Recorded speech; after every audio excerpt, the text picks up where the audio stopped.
Welcome to hbrv Lifestyle, the podcast. Welcome to Season 3, Episode 1, filmed on July 28th, 2023. Yes, it has been a long time, 5 months to be exact, since I've actually filmed and recorded an episode for all the platforms. So whether you're watching us on YouTube, Apple Podcasts, Samsung, iHeartRadio, wherever you may be getting this podcast from, thank you for your support. Welcome to the show. If this is the first time that you have visited the show, I have about 15 years of experience in the RV business on the dealership side, and I have a year on the manufacturer side.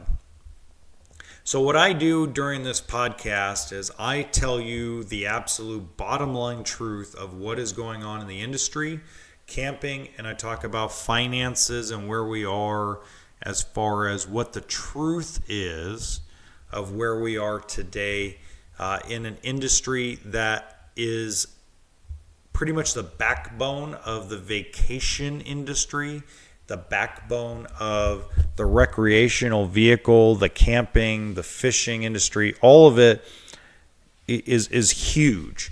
And so with that being said, let's get into it.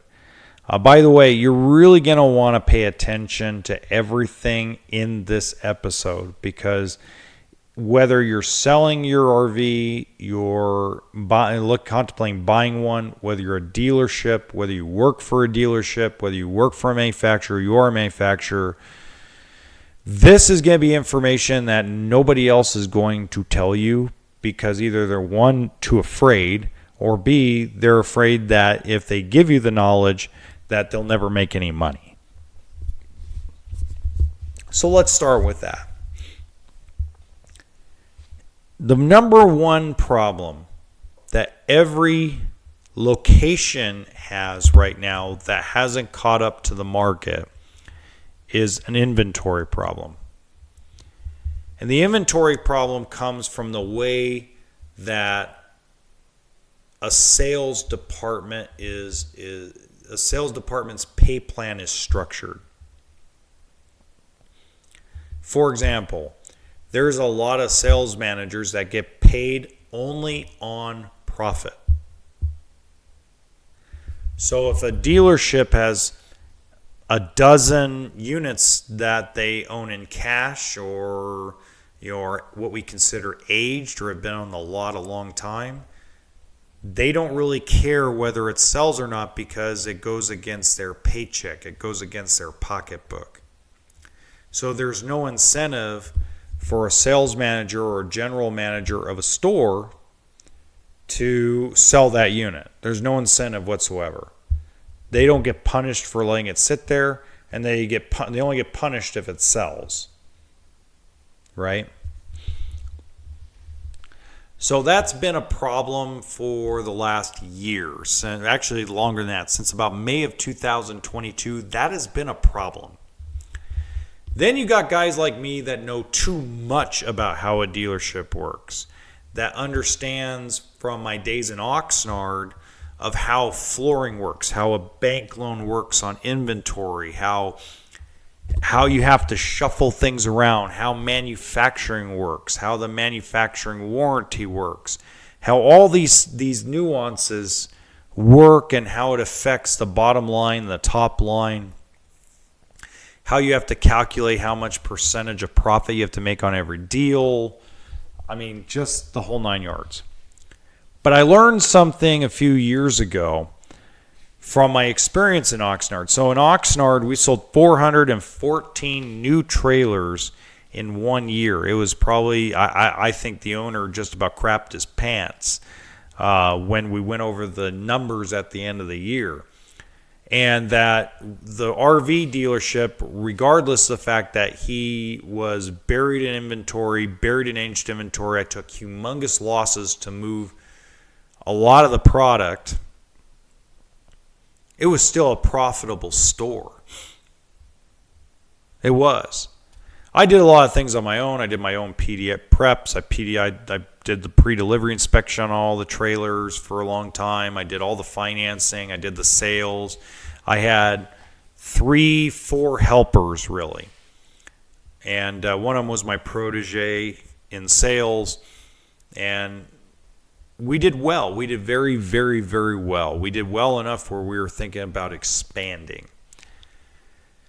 And now I've got to do the same kind of thing I'm doing here in Pahrump. So if you don't know or you're not caught up, I actually left the manufacturing side of the business to go back to the dealership side because of money. I drained through the majority of my savings chasing a dream job, a job I really thought when I originally got it, and I looked at the dealerships and I looked at the backlog and I looked at everything to be considered. And I thought, man, I got a real opportunity here to, break even for the year. This was last year. And I got a chance to make money in 2023. Well, unfortunately, the best laid plans came to a crashing halt. So, I was actually going to get completely out of the industry and go find something else to do for a year or two until everything kind of came back to fruition. But then I found out, coming back to the retail side, coming back to be a general manager, to be a store manager, that this is all self-inflicted. So if you're a dealership and you're struggling to make deals right now, my message to you is there's a lot of money and a lot of good credit out there ready to buy. They're just waiting for you to actually price the unit according to the market. I promise you, we saw a streak. So I started at this store on May 3rd. From May 3rd to about June 18th, I didn't see a credit score under 800.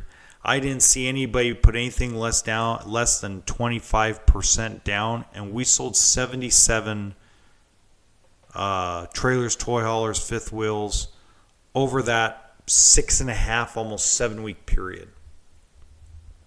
That's unheard of for a startup dealership.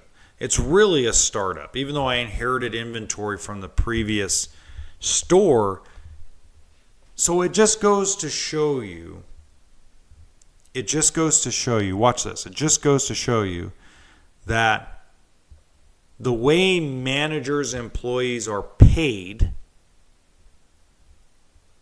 doesn't help the store stay open. Okay?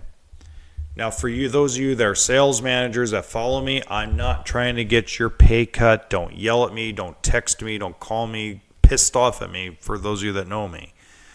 But reality is you guys need to look a hard look in the mirror yourself, whether you're in Wyoming, whether you're in Utah, whether you're in New York City, whether you're in Florida. You need to have a long, hard look in the mirror and realize you're not going to make a lot of money one way or the other. Whether you hold on to aged inventory or whether you decide to sell it for massive discounts, you're not going to make any money. So get over it. Absolutely get over it. My boss had the great thing about Subway. You got to keep the franchise open. You got to keep the store open. Because when it turns around and we can start making money again, when we can start with lower interest rates because, the economy took a turn, we got the inflation down, blah, blah, blah, blah, blah, the market's going to come right back to where we can make money. But you got to keep the store doors open. You think Marcus Lemonis, the richest RV guy in the world, do you really think he's going to keep a store open if it's failing? No, he's already closed 3. 3 Ganders and 2 Camping Worlds across the United States have already shut their doors because the store is unsuccessful. It's bleeding money. Let's reallocate those resources to stores that are doing well, and that's what the Camping World's going to do. I guarantee you, Camping World, RV retailers, Lazy Days, they will close more stores by the end of the year because they're poorly run and everybody only thinks about themselves and doesn't think about keeping the franchise open. They don't think about keeping the store's doors open. They only wonder, oh, I'm losing $20,000 to sell this motorhome that's been here for almost a year and a half, so I'm not going to do that. If I do that, it hurts my paycheck. Well, you're not going to have a paycheck pretty soon because you're going to be looking on the unemployment line if you don't get your head out of your butt. For you consumers, when you find a guy like me, you're just going to, it's like 2009 and 10 again. You're just getting trailers and motorhomes and toy haulers for pennies on the dollar. So I'm going to go over to my calculator real quick, okay? Let's go to my calculator while we're saying here. Okay. Calculator. Okay. So, on a motorhome, a Georgetown motorhome, brand new, full body paint, fully loaded. Okay.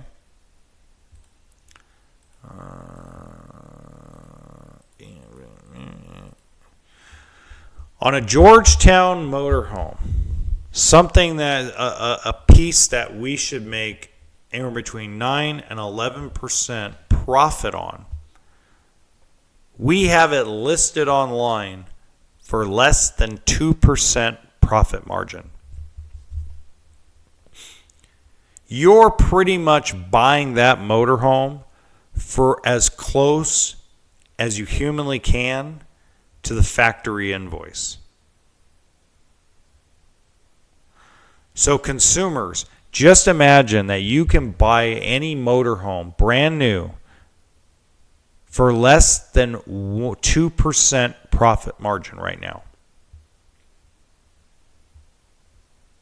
And by the way, that's gross profit. In reality, by the time we pay the salesperson, the insurance, we pay the interest, we pay the curtailments, we pay all the fees to have that piece of inventory in stock, it's a massive loss.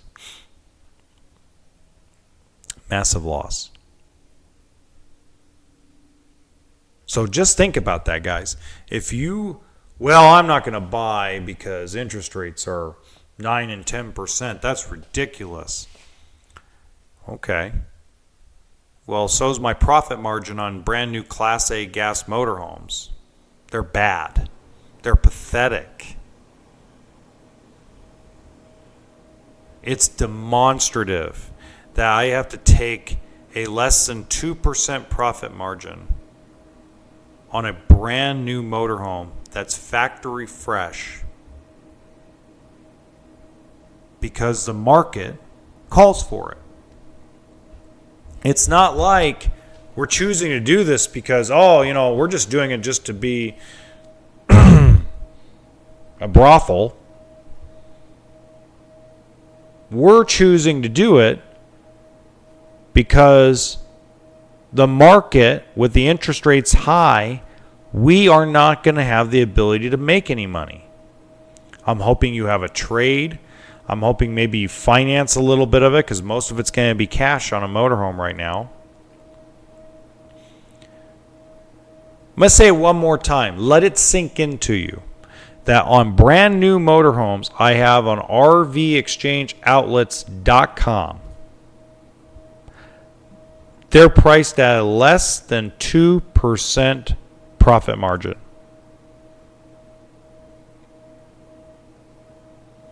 When I should be making 8 to 11%. At 8 to 11%, the store realistically will pocket 0.5% of that profit. But we're not allowed to make money right now. And I'm not complaining about it. That's reality, folks. That's what we're going to have to tolerate. That's what we're going to have to put up with. If you're a dealership right now, swallow it. We'll learn to wear 12 or 13 hats. Get involved in deals. Get involved in what you do for a living. Don't sit there in your boat wondering why you're not selling anything. If you don't think my owner's not on the phone 6-7 hours a day just trying to do the little things to make the 7 or 8 locations we have grow, you're insane. He's the hardest working human being that I've ever met when it comes to this. Nobody works harder than he does. Nobody cares more than he does. But there's a lot of you out there. You know who you are, and you just need to go look yourself in the mirror and decide what you want to do. Right? A lot of you decided to sell. Some of you have decided just to close your doors because you're not getting enough money to sell. Grand Design just laid off 150 workers. I will guarantee you that Winnebago Travel Trailers is next. And that's scary to some people. Oh, well, Grand Design, if they can't sell, it's not about them selling. It's everybody wants to make ridiculous money on a Grand Design travel trailer or fifth wheel. So them at the factory in beautiful Indiana cannot afford to pay 150 employees at the factory to build stuff right now because there's nothing to build.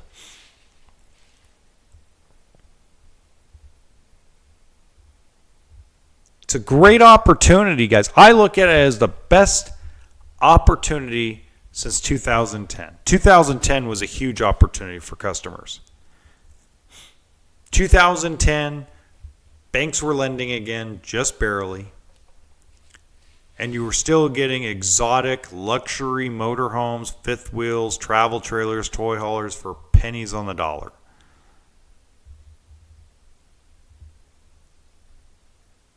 It's happening again.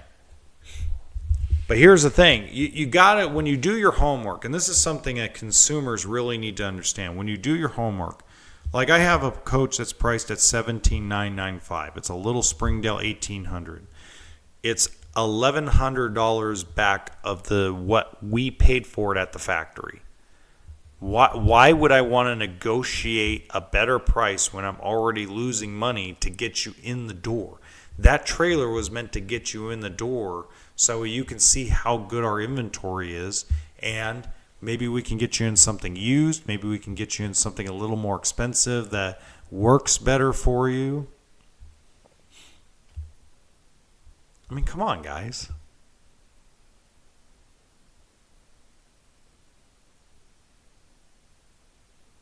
This is what it's all about, man. Camping, RVing, fishing, boating. This is how we vacation right now.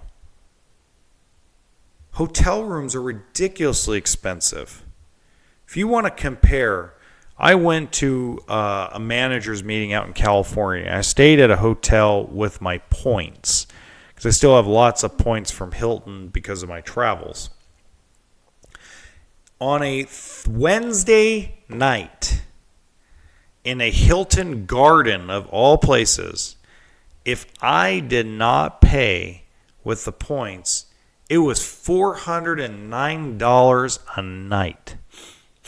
And that is with my cheat code.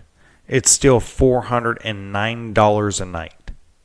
So if you want to go to a place like Hawaii right now, let's look that up right now. Let's see what a vacation in Hawaii is.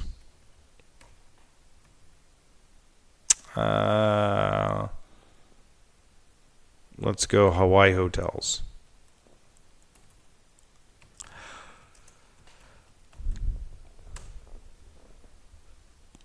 Here we go. Okay. To stay at the Hilton Garden on Waikiki Beach. Okay? Which if you've been to the Hilton Garden in Waikiki Beach, you know that's absolutely horrid. It's $252 a night. That's if you book 3 months in advance. This is me looking in October. The Embassy Suites, which is a lot nicer hotel, right on the beach, right on the ocean, on the mainland, $653 a night with my cheat code. And I have a cheat code with Hilton.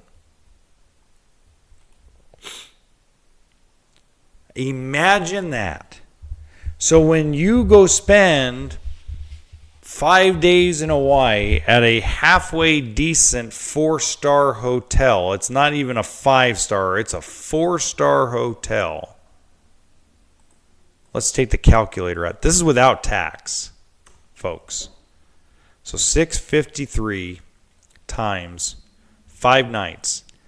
That's $3,265 plus tax, plus airfare to go Hawaii for 5 days right now in October, booking 3 months in advance. Let's look at airline flights. Let's look at it from LAX to Hawaii. Non-stop, cheapest flight, and this is if you go tomorrow, Honolulu, $457 per person plus tax, plus your luggage, plus. So at $32.65 plus, so $457, well, let's just go $457. There's a reason why I'm going over this. $457 times 4. It's $1,828 plus tax. That's if you have family of 4, plus $32.65. This is if you take no luggage. This is if you eat nothing. This is if you don't have to pay tax. It's for 5 days, $5,093. That means you don't get a t-shirt. You don't get any to do anything but lounge, sit on the beach. You don't get to go visit anything, rental car, nothing. That's just that. Now let's divide that by 12 months. So if you decided you want to go to Hawaii once a year, or some kind of trip like Hawaii once a year, and you had a family of 4 and you did nothing, didn't pay sales tax, nothing, you would be at $425 a month if you divide it amongst 12 months. That's a travel trailer payment. And a travel trailer payment and insurance, and you get to pick any destination you want to go to. It's your own home on wheels. And even at high interest rates, that buys you a $45,000 trailer if you've got good credit.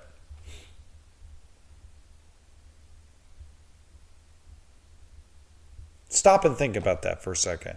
Now, let's say you go, you know what, man, but it's going to cost us $100 in gas to go to a couple places. Okay, so let's call it $300 a month. $300 a month still buys you a $34,000 or $35,000 trailer if you have good credit. So just think about that for a second. You could have a $300 to $320 payment a month on a $33,000 to $36,000 brand new trailer. Still have $100 to $120 to buy groceries, to put gas in the tank, and you're still ahead on your trip to Hawaii.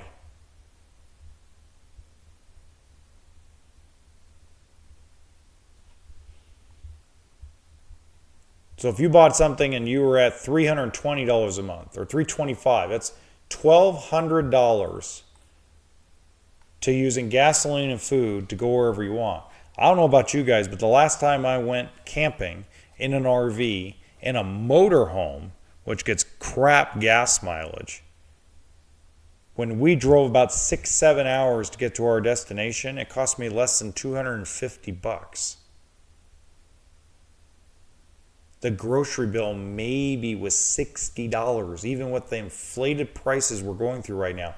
You buy cheap stuff. You buy hot dogs. You buy marshmallows. You buy the potato chips I was just talking about not buying, right? You're not going to Walmart or Costco. You're going to a bloody 99-cent store because most folks want to use paper plates. And while you're there at the 99-cent store getting $98 plates, paper plates and dollar napkins, because you're only going for a few days, you go, oh, look, I can get hot dogs for $2. I can get a gallon of milk for $3. I mean, you just start picking and going. Hey, man, by the time it's all said and done, you spent $60, $70 and you got enough food for 3 to 4 days to go on your camping trip.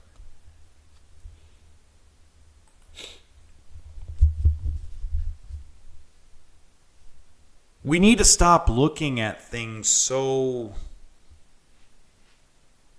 two-dimensionally. And we think two-dimensionally, guys, because we listen to too much freaking news. We watch too much bad social media. We watch too many people. What's bad is algorithms love when people just stick their nose in front of a camera, talk obnoxious crap, and people who are dull-minded and don't understand how the world really works stares at it and keep repeating on loop because, oh my God, did they really say that? Oh my God, they really say that? And then by the time it's all said and done, it's in front of millions of people because 1,000 people watched it 2 or 3 times. TikTok, YouTube Shorts, Instagram Reels, Facebook Reels. But stuff that's the truth and something that's going to improve your life and improve your situation and improve your health, that stuff takes a long time to get attention because it's nothing negative.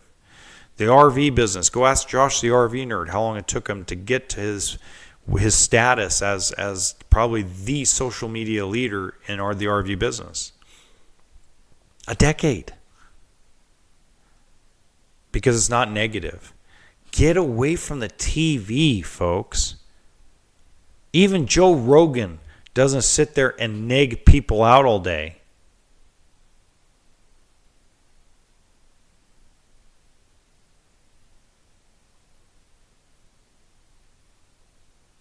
You have to realize that Fox News, Sean Hannity, is the absolute worst host in conservative media. He makes tens of millions of dollars a quarter. And you guys just keep giving him more money because you keep giving him attention. And the more attention he gets, the more silly he gets with what he wants to say. You guys watch too much CNN and MSNBC. You watch too much of The View. You watch too much of CBS. You watch too much of the corporate media. Get away from it. My God, it's liberating to not have to listen to Don Lemon or Sean Hannity or Tucker Carlson or, God, man, all these people. Bill O'Reilly. I don't have to listen to any of these guys. Andrew Cuomo. I don't have to hear any of these people anymore because I turned off the TV. I canceled my cable. I canceled all my subscriptions when it came to Fox or ABC or CNN or MSNBC or CBS or blah, blah, blah. It's freeing because you start seeing the world for what it really is instead of what the politicians and the corporate media wants you to see. I don't care if you're a liberal. I don't care if you're a conservative. We all camp the same. We all bleed the same blood. We all camp the same. We might like different places. We might like different styles. But when we're all out there, if everybody was out there, nobody cared what your political affiliation was. Nobody cared what your sexual orientation is. Nobody cared if you were transgender. Nobody would care if you're a hardcore Republican that's got a stash of World War III memorabilia or you got so much weaponry stashed away that you're ready for World War III. Nobody's going to care. Nobody's going to care about your culture. They're not going to care if you're an immigrant. They're not going to care if you were born in the United States. They're not going to care. They're going to ask, how are you doing, neighbor? Do you need any help? How many fish did you catch today? Did you see that sunrise this morning? I've been in campgrounds. I've been in RV campgrounds a lot in my 15 years of doing this. So one day I'm with a client of mine. I sold him like 3 total rigs. He is an idiot. Hardcore Republican. Everybody's wrong. Everybody's wrong except for Ronald Reagan. Like, he's a big Reagan guy. Like, Reagan was the last good president. The Bushes were idiots. Trump's an idiot. Biden's an idiot. Obama's an idiot. Everybody's an idiot. But when we got down to outdoor resorts down in Palm Springs, Cathedral City area, and we were camping in his Winnebago Grand Tour motorhome, if you guys know what that is. And I didn't hear one political statement from him once he closed the door to the motorhome. And this was 2015. And in 2015, he had this big Trump 2016 sticker on the back of his Bentley. And this lady pulls in, nice lady pulls in, and she's got a Clinton sticker on the bottom of her bumper of her Lexus. And she's got this gorgeous fifth wheel.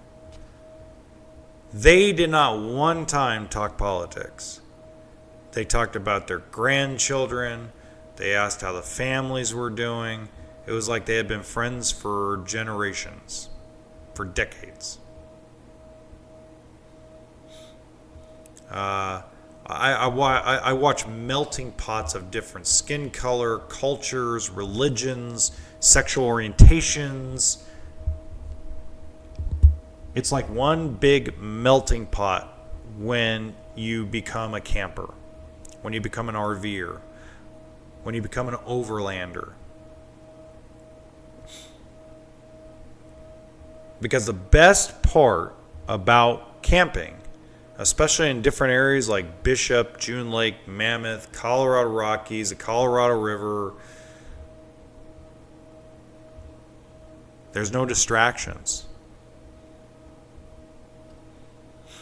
You're there to get away from politics. You're there to get away from bills. You're there to get away from the crap of everyday life. You're there to build memories. You're there to build a memory with your family, with your friends. You're there to build long-term relationships and friendships with people from all over the place. I've seen people from Arkansas spend 2 months in Palm Springs and become best friends with some of the most interesting people in the world, and they stay in contact by email, and they stay in contact by social media, and they plan trips together.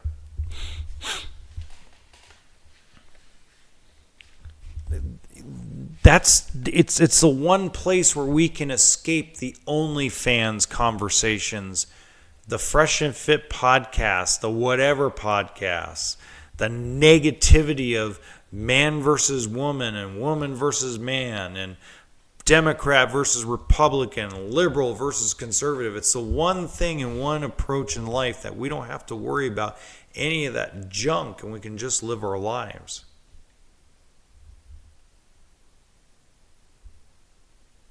And my God, I'm passionate about it, because if everybody took the same approach that RVers do with their whole life, there'd be no controversies. There would be no pissed off people in the world. There wouldn't be all this pushing of agendas. It would be as if we were in the 1950s again, the nuclear family age, without having the nuclear family, where we could talk out our differences. Or like the 1980s/1990s, when we dealt with our problems by facing them head on and talking about them.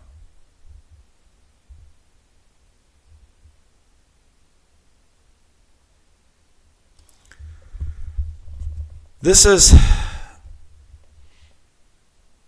a lifestyle that I wish everybody could be a part of. It's a lifestyle that everyone should experience at least once, because once you've done it once, it just gives you a different perspective on things.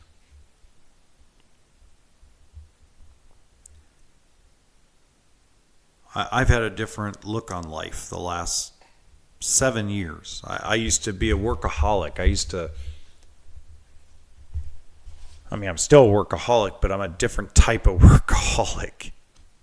I'm the kind of workaholic now that works on things that are progressing to where I don't have to work so hard, or I can work smarter rather than harder.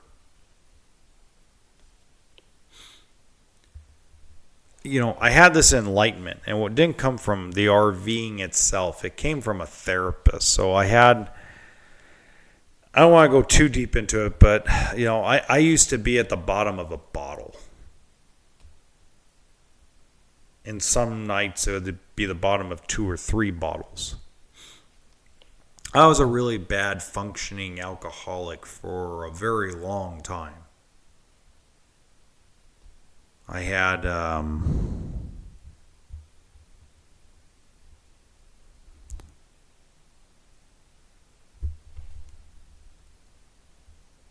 some good days and I had some bad days.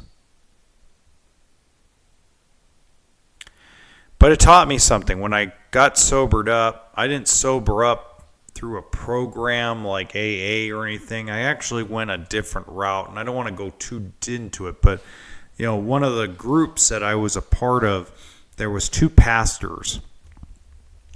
And one of the pastors was actually an old stockbroker. He used to actually be a stockbroker in San Francisco a long, long time ago. He worked for a large company on the West Coast, and he had a great life story.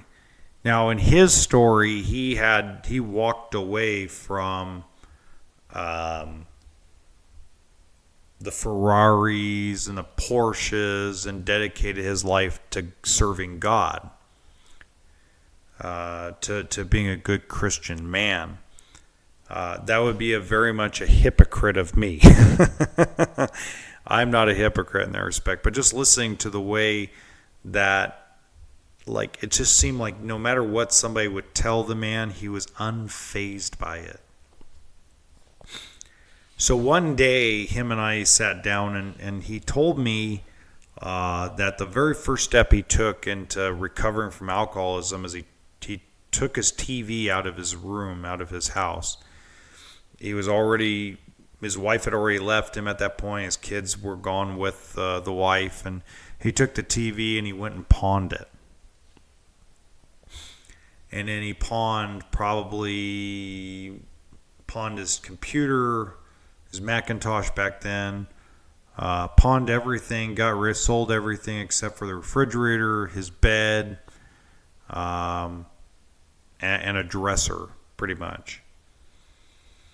And then he told me he downsized into an apartment rather than a house. He was kind of forced to. They sold the house. He gave all the proceeds to the wife. He gave me this great story about everything. And then he said, it was the best 6 months of his life after he chucked the TV out of his room. Back then he was watching CNBC every single day. He said the business news and the corporate news and the stock market news was on a vicious loop 24 hours a day. He felt like if he wasn't watching, if he wasn't paying attention, he was never going to get ahead or he was going to fall behind. He says the day he did it, he ended up losing his job. He ended up losing all his money. But there was just that peace to him. That Zen-like peace that I could just holy crap, man, I got to get there. I really wanted to get there. It was like this. Most people call it annoying. I call it mesmerating. So when I see things like interest rates going up and prices going down and my paycheck isn't there, I don't get upset.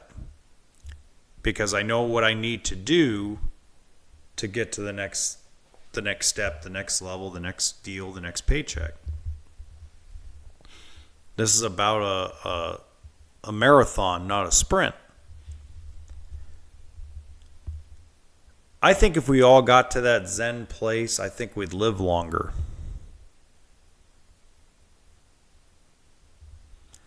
I got in an argument with somebody the other day, and the argument was so over something in the long run doesn't matter, but it had to be dealt with and talked about.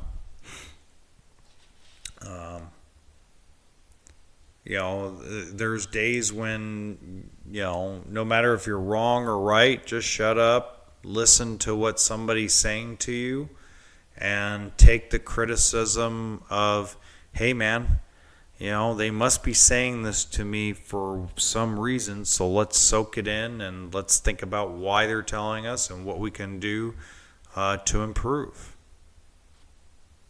It's huge. Absolutely huge to do that.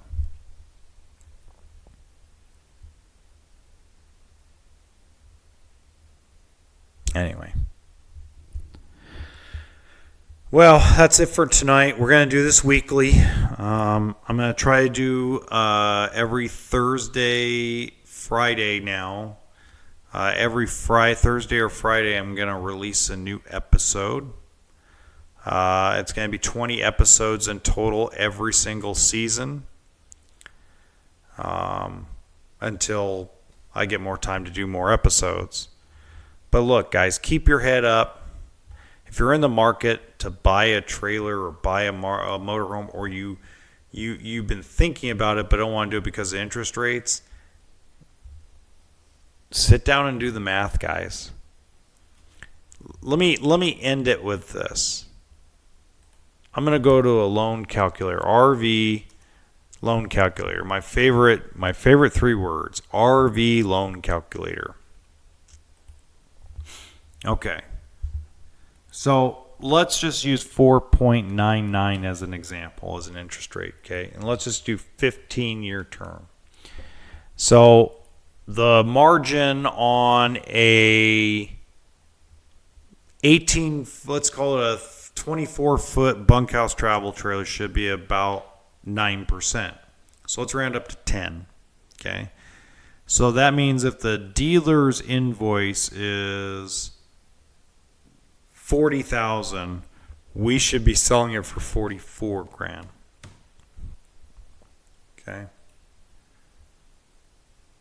Whoops. I screwed that up. 15-year term. Here we go. So the payment would be $349 a month. So you might want to check my math. That's at 4.99. Now let's go look at 8.74. Same term, but now let's go to a less than 3% margin. Let's go less than 2%. So that's $40,400. Actually, let's just go $700. Let's make that.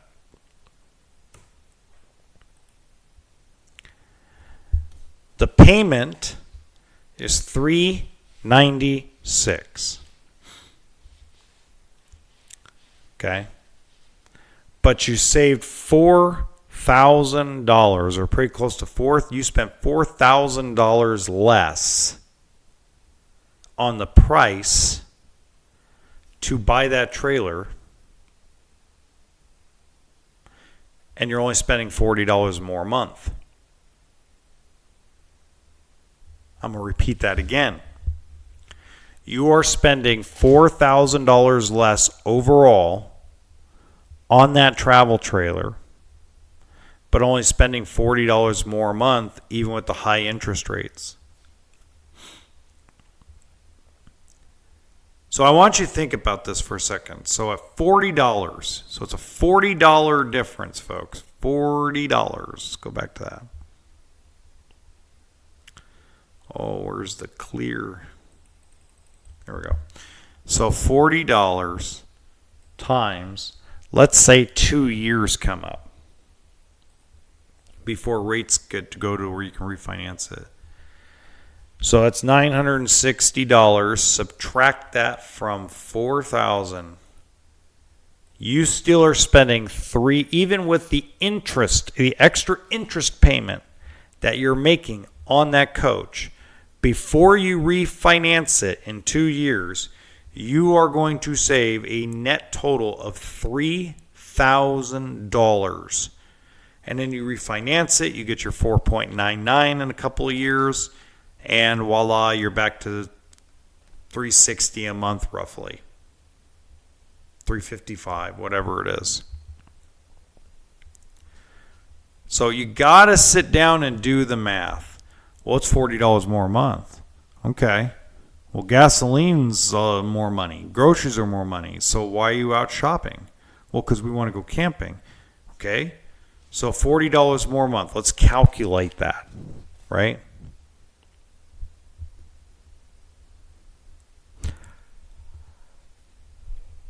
Ooh, getting tired. All right. As they say in Celebrity Deathmatch, good fight, good night.